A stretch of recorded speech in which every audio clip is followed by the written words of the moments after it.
I fancy it was the parrot at the window, wetting his villa upon his cage lion. True, replied the monarch, as if much relieved by the suggestion. But on the honor of the knight, I could have sworn that it was the gritting of the vagabond's teeth.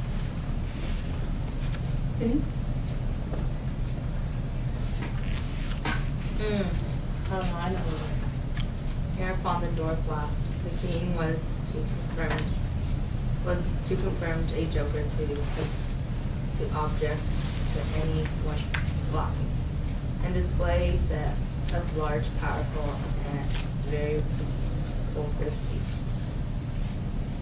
Moreover, he avowed his perfect willingness to swallow as much wine as desired.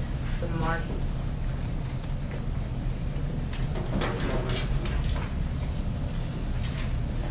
the monarch pacified, and having drained another bumper with no very perceptible ill effect, Hopfrog entered at once, and with spirit into the plan. Into the plan's purpose. Good job. I cannot tell what the association of idea, observed he, very tranquilly, and as if he had never tasted wine in his life. But just after your majesty had struck the girl and thrown the wine in her face, just after your majesty had done this, and while the parrot was making that odd noise outside the window, there came into my mind a capital diversion, one of my own country's frolics, often enacted among us at our masquerades, but here it will be new altogether. Unfortunately, however, it requires a company of 8 persons, and here we are, cried the king, laughing at his acute discovery in the coincidence. 8 to a fraction, and I and my 7 ministers. Come, what is this diversion? Okay, so what happened? We've kind of come to this, not quite turning point necessarily, but something's going to happen. So what did the jester... Hopfrog got a devious idea. He got a devious idea. And he's convincing them to do something. He's convincing who? The king and his 7 ministers. To be a part of what's going to happen instead of just be the audience. Good. Cynthia. We call it concise currently. The 8 Orangutans. That's kind of the way that they spelled it at that time. The orangutans are what? Monkeys? Big monkeys? Latin America? Orange monkeys. Orange monkeys. Orangutans. Good. Go ahead. Keep going. And it really is internal sport is well inactive. Meanwhile, inactive remarked the king, drawing himself up and lowering his eyelids. Good. The beauty of the game continued Hopfrog lies in the fact is all Occasionally. occasion among the women. Good. Already was the one and his minister. Sarah? I will put you up as orangutans proceeded the dwarf. Leave all that to me. The resemblance shall be so striking that the company of masqueraders will take you for the real beast. And of course they will be as much terrified as astonished. Oh, this is exquisite, exclaimed the king. I will make some. Good. Samantha? The chains for the purpose of increasing the confusion by their jangling. You are supposed to escape and not save from your keepers. Your Majesty cannot conceive the effect produced at a masquerade by 8 changed orangutans, imagined to be the real ones by most of the company, and rushing in with savage cries. Among the crowd of delicately and gorgeously habited men and women, the contrast is inimitable. It must be, said the king, and the council arose cheerily, as it was growing late, to go out and execute execution in the scheme of Hop Frog? Correct. Damien, we'll skip to you since I didn't. So you skip me? No, we'll skip to you. But we'll go back. She won't get out of it. His mode. It must be 17 and what? His mode of equipping the warriors, Orangutan. yeah, was very simple, but effective enough for his purposes. The animals in question had at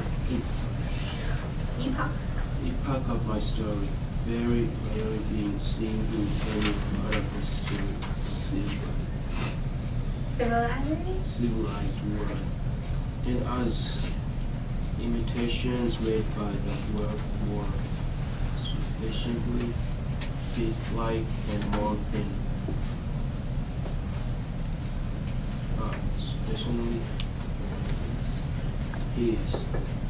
The truthfulness to nature was thus thought to be skewed. So the jester Hop Frog is having the king and his men dress up like what? Animals? Like animals, like specific animals that haven't really ever even been seen by anybody except explorers going into the deep forest back then. So it's in this time a lot of people hadn't really seen. They weren't really zoos or anything like that, so you couldn't just go and see a monkey. So it would be, especially for the women, like it said in the further page, really scary to see if these were real animals coming into the kingdom. It would be really a sight. The kingdom's ministers were first encased in tight-fitting stockinette shirts and drawers. They were then saturated with tar. At this stage of the process, one of the party suggested feathers, but the suggestion was at once overruled by the dwarf, who soon convicted the 8 by ocular demonstration that the hair of such a brute as the orangutan was much more efficiently represented by flax. A thick coating of the latter was accordingly plastered upon the coating of tar. The long chain was now procured. Word of the day. Oh, Oh, did you have your hand up? That's what you just yell out. Word of the day. Matt gets Nice. it. Was now procured. First it was passed about the waist of the king, and tied, then about another of the party, and also tied then about all successively, in the same manner. When this chaining arrangement was complete, and the party stood as far apart from each other as possible, they formed a circle, and to make all things appear natural, Hop Frog passed the residue of the chain in 2 diameters at right angles. I don't know why. These crazy words. Don't judge me. At right angles across the circle after the fashion adopted at the present day by those who capture chimpanzees, or other large apes in Borneo. Where's Borneo? Alaska. No, Borneo's in Africa. it's in Asia. Jesus. Is it Jesus? This is the answer. It's in America. No, It's in the world. How about that? It's a world you mean. It's in Europe. It's where? It's on its own. It's on this earth. It's north of Australia. North of Oh, It's an Australia. island. So it was at that time a very foreign place, a place that hadn't been explored, no civilization there. So once again talking about the beasts and how odd they were and not in civilization. And I think we skipped you because you weren't here, so you can catch up with the Grand Saloon Yes Man Palace. What country was it in? Borneo? Borneo. Borneo is the name of that place. At the not- time, it was just an island, I think. It was just the name of the island. Now it's a country. What's the country? What's the country? Borneo. Oh, Africa? In what No. continent? It's Australia. South Pacific, is that where it is? It's north of Australia. It's an Oh, island. I was close. Oh. It's an island. There you go. Wow. There we go. Okay. Apparently missed that part. Yes, Heidi, go ahead. The grand saloon in which the masquerade was to take place was a circular room, very lofty and receiving the light of the sun only through a single window at top.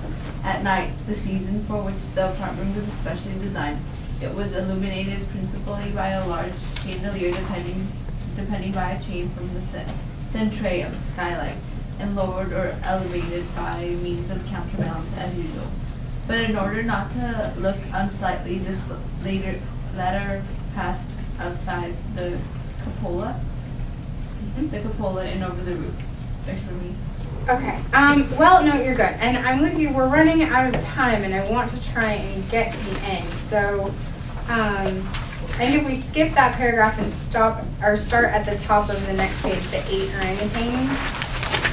Basically that paragraph just describes what the room looks like. And that basically the top, like the big chandelier in the middle of the ceiling was removed for part of this play. So Sam, go for it. At the top of the page. The 8 orangutans, taking Hop Frog's advice, waited patiently until midnight, when the room was thoroughly filled with masqueraders, before making their appearance. No sooner had the clock ceased striking, however, when they rushed, or rather rolled in altogether, for the impediments of their chains caused most of the party to fall, and all to stumble as they entered. The excitement among the masqueraders was prodigious, and filled the heart of the king with glee. As had been anticipated, there were not a few of the guests who supposed the ferocious-looking creatures to be beasts of some kind in reality, if not so precisely orangutans. Many of the women swooned with affright, and had not the king taken the precaution to exclude all weapons from the saloon, his party might soon have expiated their frolic in their blood. As it was, a general rush was made for the doors, but the king had ordered them to be locked immediately upon his entrance, and at the dwarf's suggestion the keys had been deposited with him. While the tumult was at its height, and each masquerader attentive only to his own safety, for in fact there was much real danger from the pressure of the excited crowd, the chain by which the chandelier ordinarily hung, and which had been drawn up on its removal, might have been seen very gradually to descend until its hooked extremity came within 3 feet of the floor. Soon after this, the king and his 7 friends, having reeled about the hall in all directions, found themselves at length in its center, and of course in immediate contact with the chain. While they were thus situated, the dwarf, who had followed noiselessly at their heels, inciting them to keep up the commotion, took hold of their own chain at the intersection of the 2 portions, which crossed the circle diametrically and at right angles. Here, with the rapidity of thought, he inserted the hook from which the chandelier had been wont to depend, and in an instant, by some unseen agency, the chandelier chain was drawn so far upward as to take the hook out of reach, and as an inevitable consequence, to drag the orangutans close in together connection and face to face. In close connection and face to face. Good, so what just happened? He gets them all in the middle of the room and forces them to get really close together. Forces them to get really close together and hooks them, their chain that they're all connected to the chain that used to hold the chandelier to the ceiling. But they're still on the ground at the moment. So they can know that. Yeah, so they took the chandelier off in anticipation for this play because that's what the dwarf said they needed to do. That's what Hop Frog said for them to do. And so now they're all chained together in the middle of the room and attached to this hook. Wait, so they're actually real monkeys, right? No, this is the king and his 7 men. Like Dressed up, like they are covered in tar and then like flaxseed to make them look like they have fur. Why are they doing that? Because the court jester told the king that it would be this funny play to do for the people, to scare them in a practical joke, thinking that they're real monkeys, so that nobody who's in the audience knows that they're real people. The king is not very smart. Sam, do you want to keep going?